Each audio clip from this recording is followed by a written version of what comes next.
आज हमने जो एक इनॉग्रेशन किया, एक हार्वेस्टिंग फॉडर क्रॉप का हार्वेस्टिंग किया। अभी जो हार्वेस्टिंग किया है वो हम लोगों ने सुल्ला गांव में, सुल्ला बिचौली तालुका के सुल्ला गांव में हम लोगों ने एक हार्वेस्टिंग का इनॉग्रेशन किया आज। इस गांव में हमारे सरकार ने रिसेंटली मार्च महीने में यहाँ पे एक ऑटोमेशन प्लांट का इनॉग्रेशन किया था। ये ऑटोमेशन प्लांट था इरिगेशन सिस्टम का ऑटोमेशन, और इस ऑटोमेशन सिस्टम के अंदर इस पूरे गांव को पानी सप्लाई करने का एक ऑटोमेशन प्लांट लगाया हुआ है।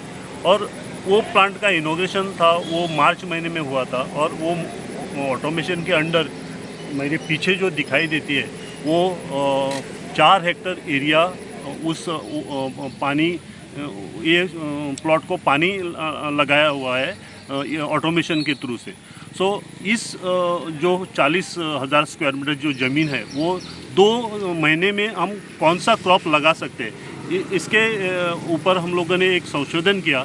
और ये जगह हम लोगों ने मार्च महीने के 8 तारीख के बाद, अप्रैल महीने के 10 तारीख के बाद हम लोगों ने यहाँ पे एक शॉर्ट ड्यूरेशन क्रॉप लगाने की सोच ली। और हम लोगों ने यहाँ पे मेज़, मक्का जो बोलते हैं, फॉडर क्रॉप का हम लोगों ने यहाँ पे प्लांटेशन किया।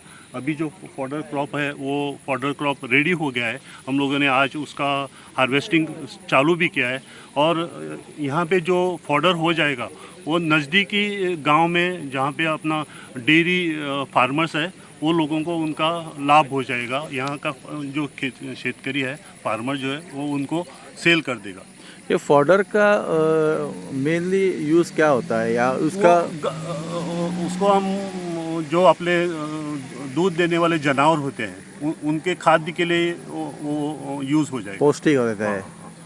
और ये ऐसे इस प्रकार का और कहाँ पे प्रयोग किया है? और बहुत जगह सांगे में है, केपे तालुका में, बाद में दारबानोड़ा में। वैसे बहुत जगह जो अपने डेयरी फार्मर्स है वो अपने खेत में फॉडर क्रॉप लगा लेते हैं।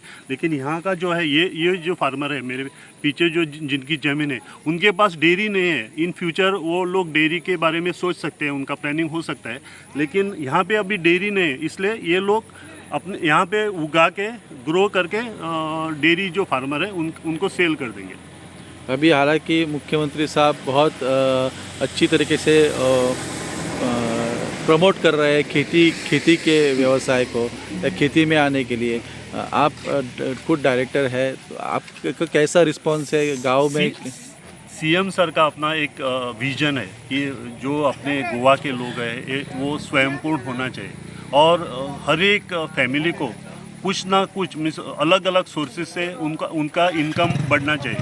खेती एक ऐसा व्यवसाय है जो हमारे यहाँ, अगर कोई फुल टाइम फार्मर भी नहीं है तो वो पार्ट टाइम खेती करके उसका जो इनकम है वो उसका इनकम भी बढ़ा सकता है। सोचो, खेती से उनको 1-2-3 लाख साल में इनकम हो गया, और कोई बिजनेस या उसकी और कोई जो एक्टिविटी है उससे भी उसको इनकम मिल सकता है। और खेती का इनकम वो उसका टोटल इनकम में एडिशन कर सकता है। और अपने ऑनरेबल चीफ मिनिस्टर का एक ही ध्यास है कि वो चाहता है कि अपने गोवा के जितने लोग हैं वो अपने सभी लोग स्वयंपूर्ण हो जाए और उनकी तरक्की बढ़े, उनका जो रहनीमान है, उनका जो फैमिली लिविंग स्टाइल है वो इम्प्रूव हो जाए।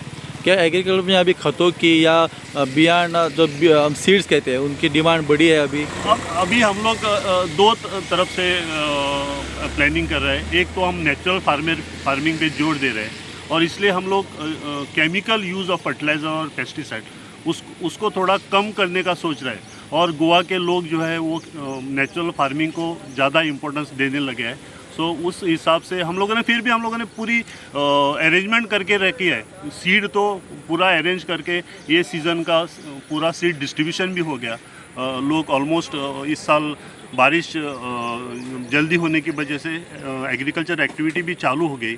और फर्टिलाइज़र का भी हम लोगों ने पूरा अरेंजमेंट करके रखा है। जितना हमारी जो रिक्वायरमेंट है पूरी स्टेट की, उतना क्वांटिटी हम लोगों ने रिजर्व करके रखा है।